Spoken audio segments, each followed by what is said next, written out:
The massive space station floated in the darkness like a metal moon. It circled around a dead star that spun faster than anything should. The Galactic Council had built their meeting place here because no one could attack them. The gravity was too strong. The radiation was too deadly. Only the most advanced ships could even get close. Today, every important leader in the galaxy was here. They sat in a giant circular room with seats that went up and up like a stadium. Beings from 100 different worlds filled the chamber. Some breathed air, others breathed gas. Some had tentacles, others had wings. But they all shared the same feeling today. Fear. Ambassador Zethkri stood at the center of the room.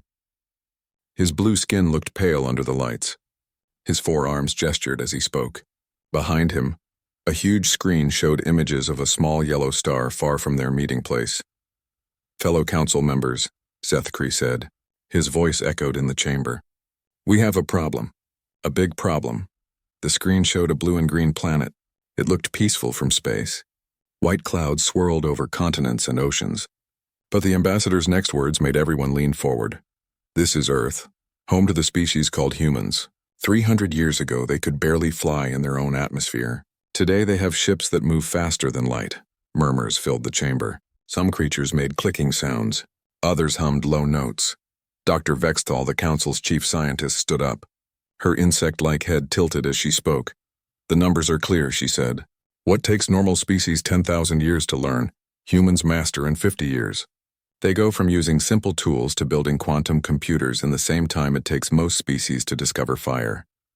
The screen changed. Now it showed human cities with tall buildings that reached into the clouds. Ships moving between planets, massive space stations that looked almost as advanced as council technology. "Look at their progress," Zethkri continued. "In just the last 50 years, they invented faster-than-light travel. They built computers that think faster than our best minds. They are starting to bend space and time itself." An old reptilian creature named General Skarthek hissed from his seat. "How fast are they growing?"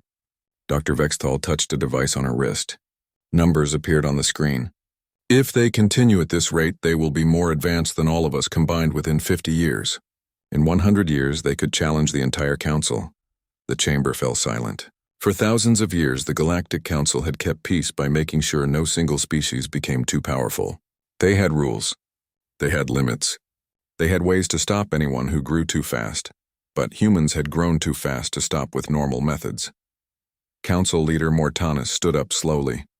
He was ancient even by galactic standards. His species lived for thousands of years, and he had led the council for most of his life. When he spoke, everyone listened. "We have tried peaceful contact," he said. "We sent signals. We offered trade. We gave them warnings to slow down. They ignored everything. They keep growing stronger." Zethkri nodded. "Our agents report that humans are working on technology we do not understand. They are trying to open doorways between dimensions. They want to travel instantly across the galaxy. If they succeed," he did not need to finish. Everyone knew what would happen. Humans could appear anywhere, anytime. They could bypass all council defenses. They could take over everything. "What do you suggest?" asked a floating jellyfish-like being from the Outer Rim worlds. Zethkri looked around the chamber. "Protocol Omega." The words hit the room like a bomb. Creatures gasped. Some stood up. Others made sounds of shock. Protocol Omega was the council's most extreme option. It meant complete destruction of a species and their homeworld. "You want to destroy an entire planet?" asked a furry creature with big eyes. "We want to save the galaxy," Zethkri replied. "Humans are too dangerous to let live. They grow too fast. They learn too quickly. They do not listen to reason. If we wait any longer, it will be too late." Dr. Vexthal brought up more data. "We have prepared for this possibility. Our best ships are ready. Planet Cracker weapons are charged. We can reach their system in 7 days." General Skarthek stood up. His scales rattled as he moved. "How many ships?" 500 dreadnoughts. Each one capable of destroying a moon. Together they can crack a planet in half. "And their defenses?" "Primitive," Zethkri said. "They have some space stations. A few patrol ships. Nothing that can stop our fleet." Council leader Mortanus raised his hand for silence. "We will vote. All in favor of Protocol Omega against the human species?" Hands, tentacles, wings, and claws rose around the chamber. The count was clear. Only a few beings voted against it. "Protocol Omega is approved," Mortanus announced. May the galaxy forgive us for what we must do. The chamber began to empty. Ships would launch within hours. The greatest military force in galactic history would travel to a small system near the edge of the galaxy. They would end the human threat before it could begin. But as the council members left, long-range sensors in the outer chambers picked up something strange. Energy signatures near the Sol system were changing. There was movement. Lots of movement. A young technician named Plixtar stared at his screen. The readings did not make sense. According to his instruments, thousands of ships were leaving the human system. Not small ships, big ones. Really big ones. He tried to get a clearer reading, but the signals faded. Whatever was happening near Earth was too far away to see clearly. But the energy readings were enormous, much bigger than anything in the intelligence reports. Plixtar thought about reporting this to his superiors. But they were busy preparing for war. Besides, the readings could be wrong. His equipment was old. Maybe he was seeing ghosts. He decided to check again in a few hours. By then, the Council fleet would be well on its way to Earth. Whatever he was seeing would not matter. The humans would be gone soon, but deep in his gut, Plixtar felt worried. The energy readings were unlike anything he had ever seen. If humans really were moving that many ships, that much mass, then maybe the Council had made a terrible mistake. Maybe they were not attacking a weak, primitive species. Maybe they were attacking something that had been ready for this moment all along. In the command center, Admiral Korvthes prepared his fleet for departure. 500 of the most powerful ships ever built were about to jump to hyperspace. In 7 days they would arrive at Earth. In 8 days humanity would be extinct. The Admiral felt proud of his mission. He was saving the galaxy from a dangerous threat. Future generations would thank him for his brave action. He had no idea that in 7 days he would arrive at a system that was already empty. The humans were not waiting for the Council to make the first move. They had made their move years ago. The button had been pressed too late. The war was over before it began, and humanity was already gone. 7 days later, Admiral Korvthes stood on the bridge of his flagship. Around him, 500 of the most powerful warships in the galaxy dropped out of hyperspace. They had arrived at the Sol system ready to destroy humanity, but something was wrong. "Admiral," called his sensor officer. "I am not detecting any defensive fleets." Korvthes frowned. Intelligence reports said humans had at least 1,000 ships protecting their homeworld. "Scan again." "Scanning, sir." Still nothing. No ships, no defensive platforms, no weapons aimed at us. The Admiral looked out at the small yellow star ahead of them. 9 planets orbited it, just like the report said. But space around them was empty. Completely empty. "Take us closer to the 3rd planet," he ordered. "Stay alert for attacks." The fleet moved toward Earth. As they got closer, more details became clear. The planet looked exactly like the intelligence photos. Blue oceans, brown and green continents, white clouds. But the orbital space around it should have been busy with human activity. Instead, it was like a graveyard. "Sir," the sensor officer said. His voice sounded confused. "I am detecting human structures, space stations, orbital platforms, even some ships, but none of them are active. They are all empty." Korvthes felt a chill run through his body. "Define empty." "No life signs, sir. No power signatures. No movement. It is like everyone just left." The Admiral moved to the main viewing screen. As they got closer to Earth, he could see the space stations the sensor officer mentioned. They were huge, much larger than intelligence reports had suggested. Some looked like cities floating in space. Others looked like shipyards big enough to build dreadnoughts, but they were all dark, silent, dead. "Take us into orbit," Korvthes ordered. "I want detailed scans of the planet's surface." What they found made no sense. Human cities were still there. From orbit, they could see the lights of streets and buildings. But the lights were automatic systems, not signs of life. Detailed scans showed no humans anywhere.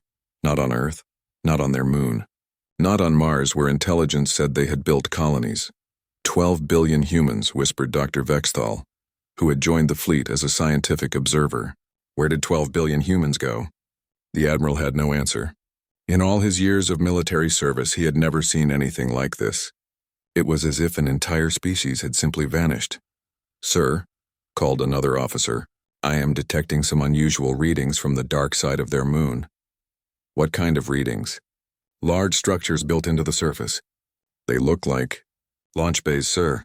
Corvus ordered the fleet to move closer to Earth's moon. What they found there made him feel sick to his stomach. Carved into the far side of the moon were massive openings. Each one was big enough for a ship larger than his own flagship. There were dozens of them, maybe hundreds, and they were all empty. How long have these been here? He asked Dr. Vexthal. The scientist ran scans and calculations. Based on the construction patterns and material aging, at least 50 years. Maybe longer, 50 years? But humans only achieved space travel 30 years ago. According to our intelligence, yes. But these structures suggest they have been planning for large-scale space operations much longer than we thought. The Admiral ordered landing parties to investigate the surface of Earth. Ambassador Zethkri led a team to the planet's largest city. While Dr. Vexthal examined the abandoned space stations, what they found was even more disturbing than the empty cities. Human technology was far more advanced than their intelligence had suggested. Dr. Vexthal discovered devices that manipulated matter at the quantum level, computers that processed information using dimensions the Council did not even know existed, power systems that drew energy from sources she could not identify. Admiral, she reported from an orbital laboratory, human technology is not just advanced. It is revolutionary. They have solved problems our best scientists are still working on. Meanwhile, Zethkri's team explored the empty United Nations building in New York. The structure was intact, but completely abandoned. They found no signs of panic or hurried evacuation. No bodies, no damage. It was as if every human had simply decided to leave at the same time. In the main assembly hall, Zethkri found something that made his blood freeze.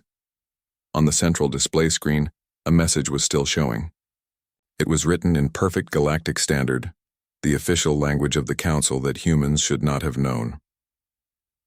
The message read, "Thank you for teaching us that we are not alone in the universe. We have taken your lesson to heart." Humanity. Zethkri stared at the words. "Teaching us?" he said out loud. "What did we teach them?" His aide, a young officer named Crixtel, looked confused. "Sir, we never made contact with humans. We were planning to destroy them. But they knew about us," Zethkri realized. "They knew we existed. They knew we were coming." The implications hit him like a physical blow. Humans had not just achieved advanced technology. They had been watching the Council, learning about them, preparing for this exact moment. Back on the flagship, Admiral Corvus received reports from all his teams.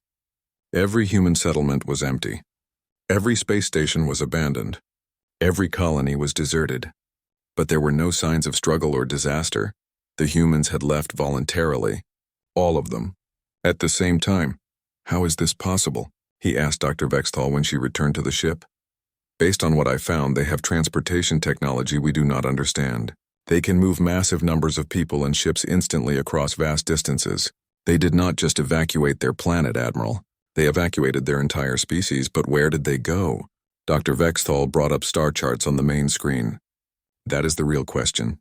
With their technology, they could be anywhere in the galaxy, or even outside it." The Admiral stared at the charts. Red dots showed every known Council world, thousands of planets, millions of space stations, billions of beings living their lives thinking they were safe. But somewhere out there, 12 billion humans were hiding, watching, waiting. And if they had been prepared for the Council's attack, what else were they prepared for?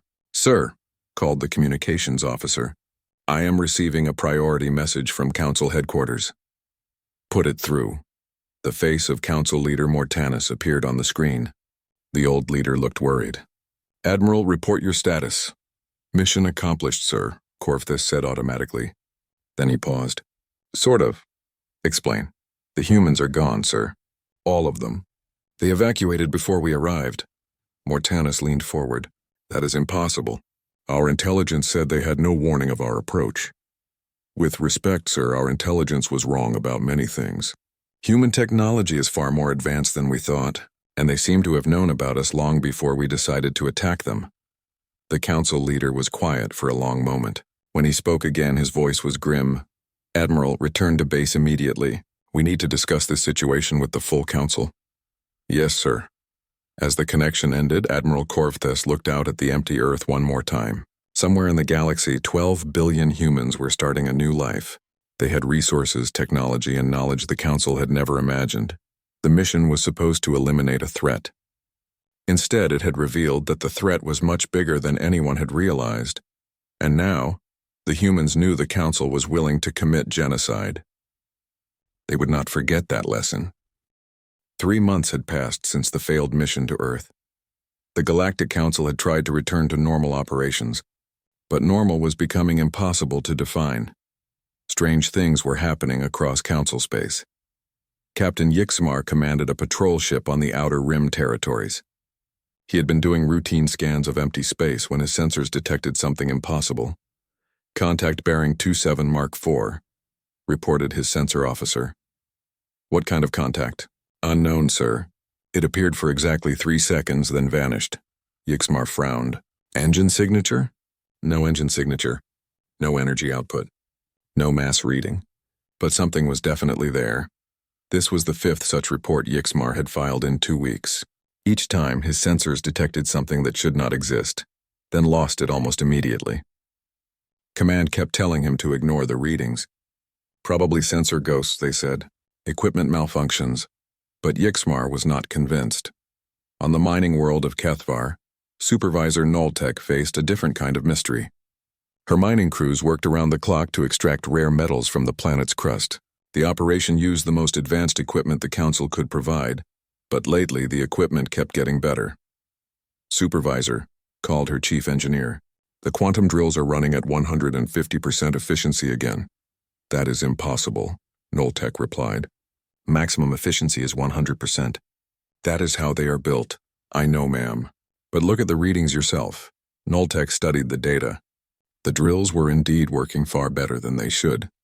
They were cutting through rock faster, using less energy and producing cleaner extractions. It was as if someone had upgraded the equipment overnight. "Have any of our engineers modified the systems?" "No, ma'am. The modifications appear to be internal. Someone has improved the quantum matrices and power distribution systems, but these improvements require technology we do not have." This was happening all across Council space. Equipment working better than it should. Computer systems running faster. Weapon systems showing improved accuracy. Always the improvements appeared overnight. Always they were beyond current Council technology. And always, security cameras showed nothing. At Council headquarters, Ambassador Krextel of the Centaurian Empire made a discovery that chilled him to his core. "The communications breach goes back decades," he reported to an emergency session of the Security Committee. "Someone has been listening to our most classified conversations for at least 50 years. Committee Chairwoman Valaris leaned forward. "How is that possible? Our encryption is unbreakable." "Apparently not," Krextel said grimly. "The intrusion is so sophisticated that we never detected it. Worse, the listening devices are not just recording our communications. They are learning from them. Learning what? Everything. Military tactics, political strategies, personal information about every Council member, even our biological and psychological profiles." Dr. Vexthal stood up from her seat. She had been studying the evidence for weeks. "The pattern is clear," she announced. "Humans did not just evacuate their homeworld. They spread throughout the galaxy. They have been watching us, learning about us, and preparing for something." "Preparing for what?" asked General Skarthek. "Unknown. But consider the evidence. Mysterious contacts that appear and disappear. Equipment improvements that exceed our technology. Communication systems that have been compromised for decades. This is not random. This is coordinated." Chairwoman Valaris felt a growing sense of dread. "You are suggesting that humans are everywhere?" "I am suggesting that humans never left," Dr. Vexthal replied. "They simply became invisible. The implications were staggering. If humans had spread throughout Council space decades ago, they could be anywhere. They could be listening to this conversation right now. We need to test this theory," declared General Skarthek. "I will deploy our elite Special Forces unit to investigate one of these mysterious contacts." 3 days later, Special Forces Team Alpha launched from a hidden base near the galactic core. Their mission was simple: locate and capture one of the unknown contacts that kept appearing on sensors. Team leader Zorkun had fought in dozens of campaigns. His squad was trained to handle any threat in the galaxy. They flew the most advanced stealth ship the Council had ever built. Nothing should have been able to detect them, but 20 minutes into their mission they realized they were being hunted. "Contact is tracking us," reported the pilot. "It knows exactly where we are." "Impossible," Zorkun said. "We are running full stealth. Stealth is not working, sir. Contact is matching our course and speed perfectly." On the tactical display, a small blip followed their ship like a shadow. No matter how they maneuvered, no matter what evasive actions they took, the contact stayed with them. "New contact," called the sensor operator. "Multiple new contacts. We are surrounded." The display now showed 6 unknown ships in a perfect sphere around their position. The Special Forces team was trapped in the middle. "All contacts are hailing us," reported the communications officer. "Put it through." A human voice filled the bridge. It spoke perfect galactic standard with no accent. "Special Forces Team Alpha, you are ordered to return to base immediately. This is your only warning." Zorkun felt his blood turn cold. The voice knew their unit designation. It knew their mission. It knew everything. "This is Team Leader Zorkun," he replied. "Identify yourself." "You may call me Observer 7, the voice said. "We have been watching your unit for some time. We know about your training on Vortak. We know about your mission to Keth Prime. We know about your commander's gambling debts and your pilot's sick mother." The team members looked at each other in shock. The personal information was completely accurate. "How do you know these things?" Zorkun demanded. "We know many things, Team Leader. We know the Council sent you to capture one of us. We know General Skarthek believes he can torture information from a human prisoner. We know you have been told we are dangerous terrorists. Are you not?" There was a pause. When Observer 7 spoke again, the voice sounded almost sad. "We are parents and children, teachers and students, builders and dreamers. We are not your enemies, Zorkun. We never wanted to be your enemies." "Then why are you hiding? Why are you watching us?" "Because the Council tried to commit genocide against our species 3 months ago. Because you built a fleet to destroy our homeworld and everyone we loved. Because we cannot trust a government that solves problems by destroying entire civilizations." The words hit like physical blows. The Special Forces team had been told they were hunting dangerous criminals. Now they learned they were hunting the survivors of an attempted genocide. "We could destroy your ship right now," Observer 7 continued. "Our technology is centuries ahead of yours. But we do not want to kill you. We want you to understand." Understand what? That you are looking at this situation backwards. You think we are hiding from you. The truth is much worse. We are protecting you. Protecting us from what? From something that makes our technology look primitive. Something that has been moving toward this galaxy for thousands of years. Something that will arrive soon.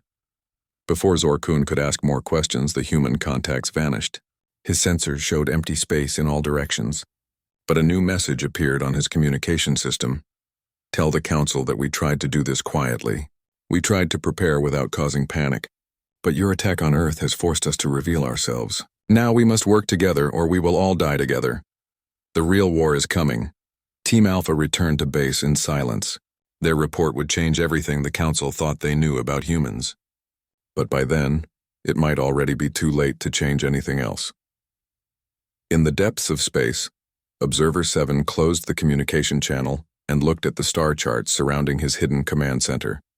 Red indicators showed the positions of Council worlds. Blue indicators showed the locations of human observation posts and secret bases.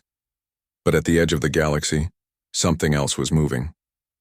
Something that would make the conflict between humans and the Council seem like a children's game. The real enemy was almost here. The emergency session of the Galactic Council was unlike anything in their history. Representatives from every member world had gathered to hear the report from Special Forces Team Alpha. The chamber buzzed with nervous energy as Team Leader Zorkun finished his account. "You are telling us," said Council Leader Mortena slowly, "that humans have been watching us for decades, that they have technology far beyond our understanding, and that they claim to be protecting us from some greater threat." "Yes, sir," Zorkun replied. "The human called Observer 7 seemed to know everything about us. Our tactics, our weaknesses, even personal details about team members." Ambassador Zethkri stood up. His blue skin had turned even paler since the failed mission to Earth. "This confirms our worst fears. Humans are not just hiding in our space. They are studying us like laboratory specimens. But why?" asked Dr. Vexthal. "If they have superior technology, why not simply attack us directly?" Before anyone could answer, every communication system in the chamber activated at once. Screens lit up, speakers crackled to life. Even personal devices began displaying the same message.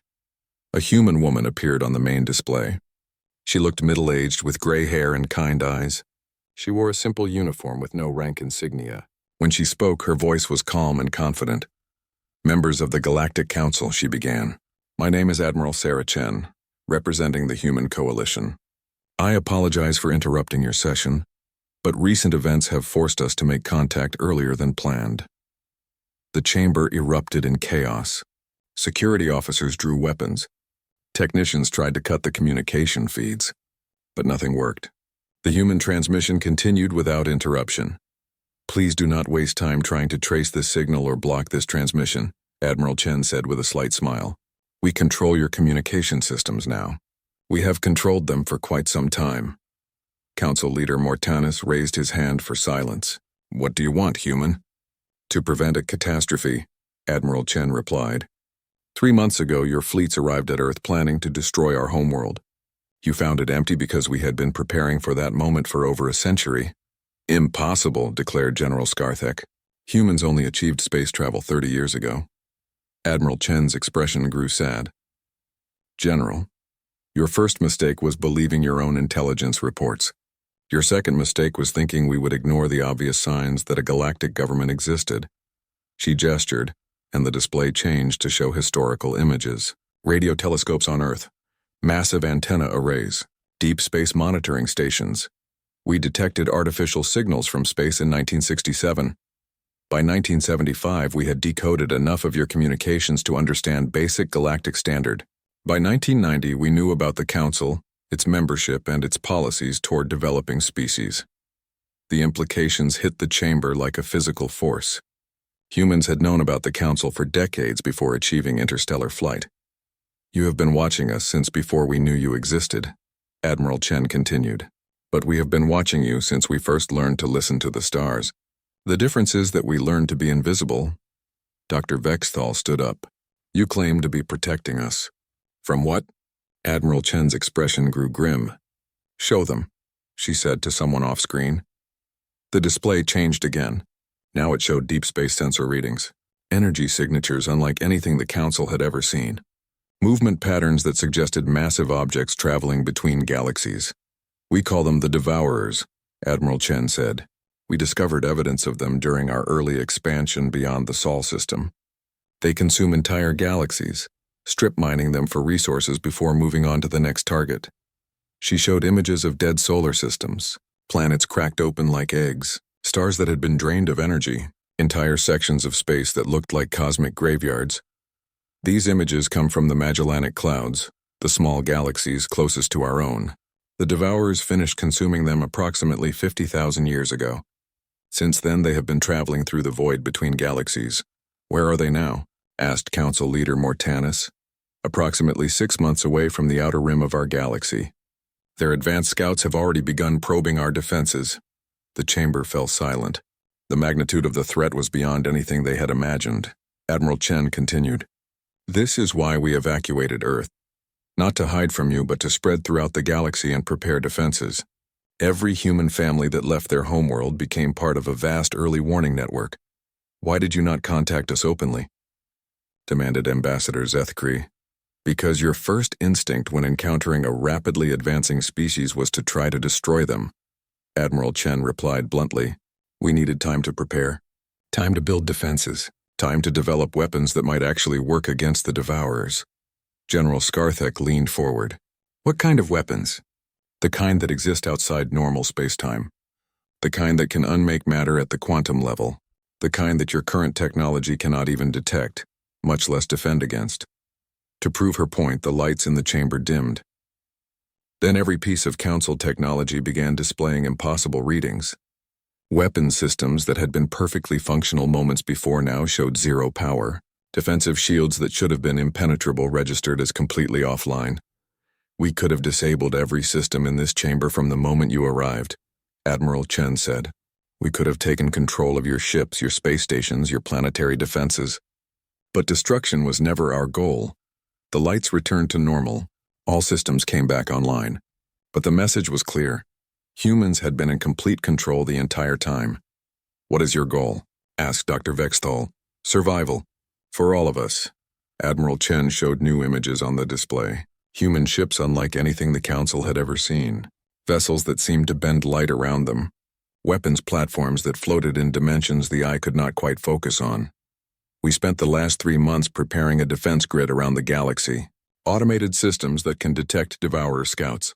Weapons platforms that can engage targets in multiple dimensions simultaneously. Shield generators that can protect entire star systems."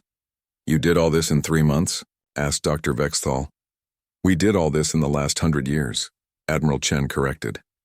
"The 3 months since your attack on Earth were spent making final preparations and bringing our systems online."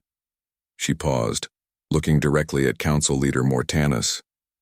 "The defense grid is active and ready, but it requires coordination between human and Council forces to be fully effective. You want us to work together?" Mortanis said. "I want us all to survive what is coming." The display changed one final time, showing the edge of the galaxy. Dark shapes moved in the void beyond the last stars. They were still distant, but they were definitely approaching. "The Devourers will arrive in approximately 6 months, Admiral Chen said. "Their advanced scouts are already testing our outer defenses. When they attack, they will come in numbers that dwarf both our fleets combined."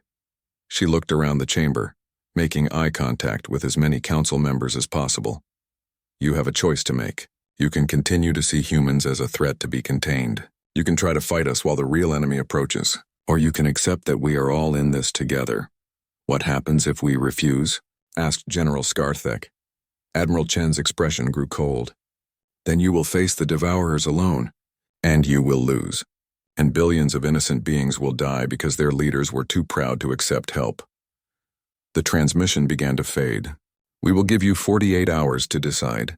If you choose cooperation, we will share our technology and coordinate our defenses. If you choose conflict, we will protect ourselves and leave you to face the consequences of your pride. Contact us when you have made your decision." The screens went dark. The chamber fell silent except for the sound of nervous breathing and clicking appendages. Council Leader Mortanis looked around at the representatives of 100 worlds. Each face showed the same expression. Fear mixed with the slow realization that everything they thought they knew about the galaxy had been wrong. "We will vote," he announced. "But first I think we all need time to consider what we have learned." As the session adjourned, one thought echoed in every mind.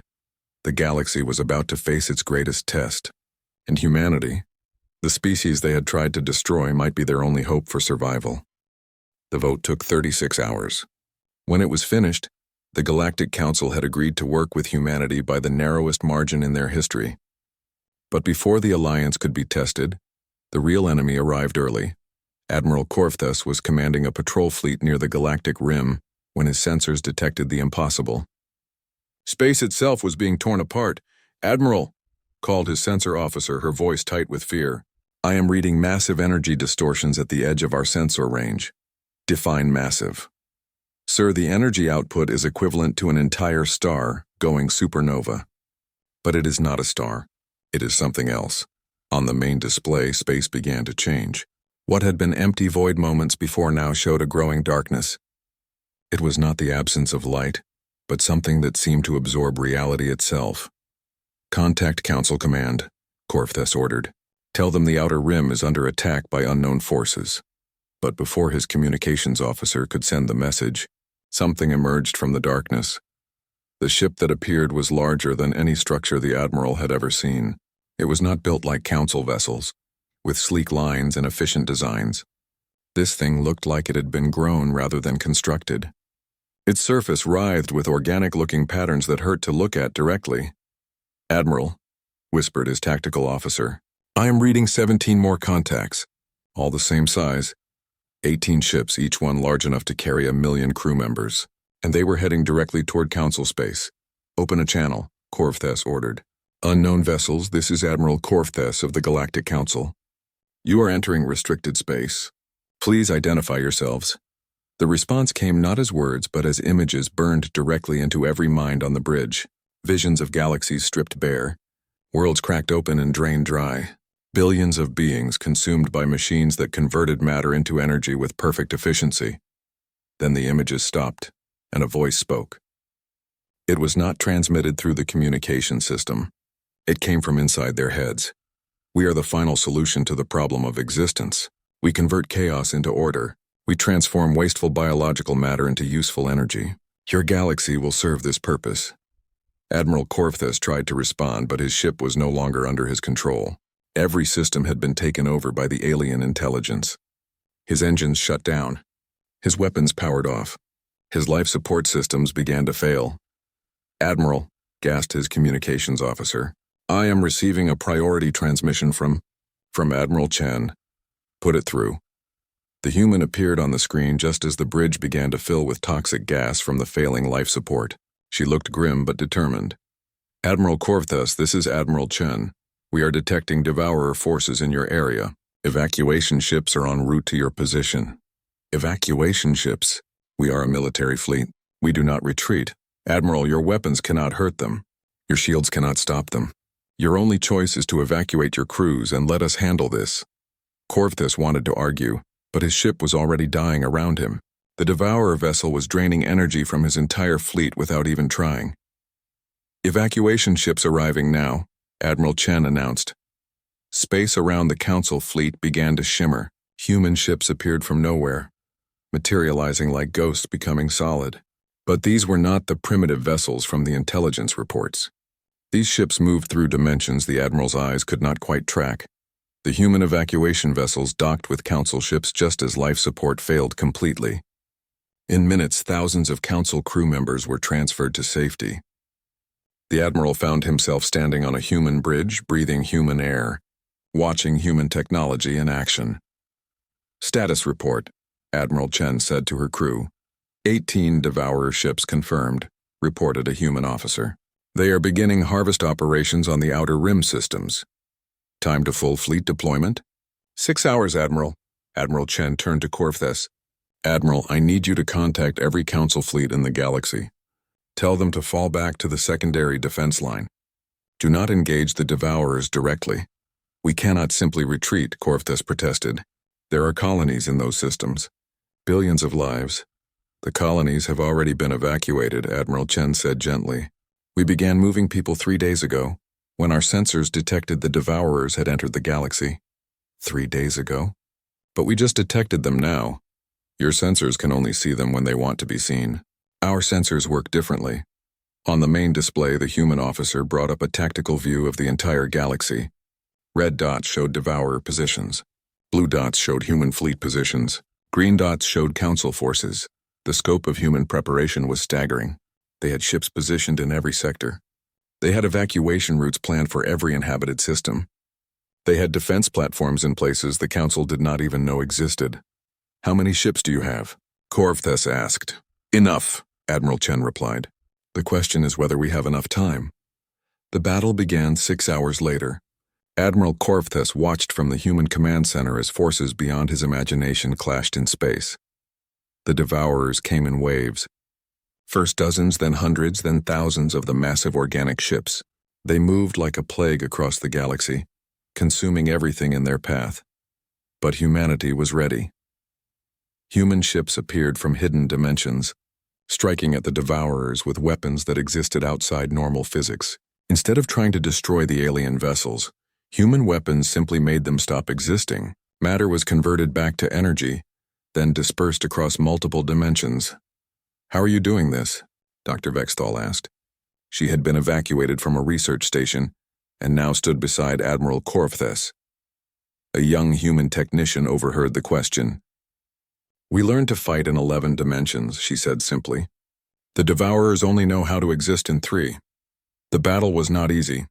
For every devourer ship that was unmade, 2 more appeared. But slowly, steadily, human forces began to push the invaders back. Then something unexpected happened. Devourer ships began to change. Instead of continuing their attack, they started to retreat.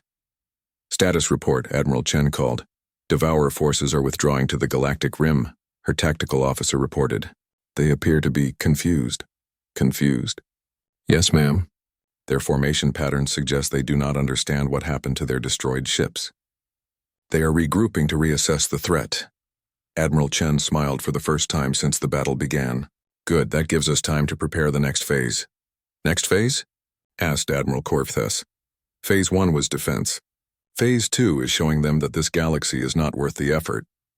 Over the following days, human forces demonstrated capabilities that defied everything the Council thought they knew about physics. They made stars burn brighter to power massive shield generators. They created artificial wormholes to redirect Devourer fleets into empty space. They even began to repair the damage the Devourers had already caused, restoring consumed worlds to their original state. But the most impressive demonstration was also the simplest. Admiral Chen broadcast a message directly to the Devourer fleet. Not in words, but in the same mental images they had used to communicate. The images showed human technology that could travel between galaxies instantly, weapons that could unmake matter on a galactic scale, defense systems that could hide entire star clusters from detection. But instead of showing these technologies being used for war, the images showed them being used for creation. Dead galaxies being restored to life, new worlds being built from cosmic dust, entire civilizations being rescued from dying stars and given new homes. The message was clear. Humanity could fight the Devourers if necessary. But they could also make the universe so abundant that consumption was unnecessary. 3 days later, the Devourer fleet began to withdraw from the galaxy. In the final scene, Admiral Chen stood before the assembled Galactic Council. The chamber was different now. Human representatives sat alongside council members. The flags of 100 worlds flew beside the banner of humanity. The immediate threat is over, Admiral Chen announced. But this was just the first test. There are other Devourer fleets, other threats from beyond our galaxy. We will need to work together to face them. Council leader Mortanis stood up slowly. The ancient leader looked older than ever, but also somehow relieved. Admiral Chen, he said formally, on behalf of the Galactic Council, I want to apologize for our attempt to destroy your species. We acted out of fear and ignorance, and we forgive you, Admiral Chen replied, because we understand fear. We understand the desire to protect your people. We just chose a different way to do it. She gestured to the star chart surrounding the chamber. The galaxy is vast enough for all of us. Human and Council. Working together, we can make it safe enough for all of us too. Admiral Corvthes, now wearing the uniform of the joint Human Council fleet, stood up from his seat. I have one question, he said. When did you first detect our attack fleet heading toward Earth? Admiral Chen smiled. We detected your fleet being built, Admiral. We knew about Protocol Omega before the Council voted on it. We had been monitoring your communications for decades, remember? The implications of that statement settled over the chamber like a blanket.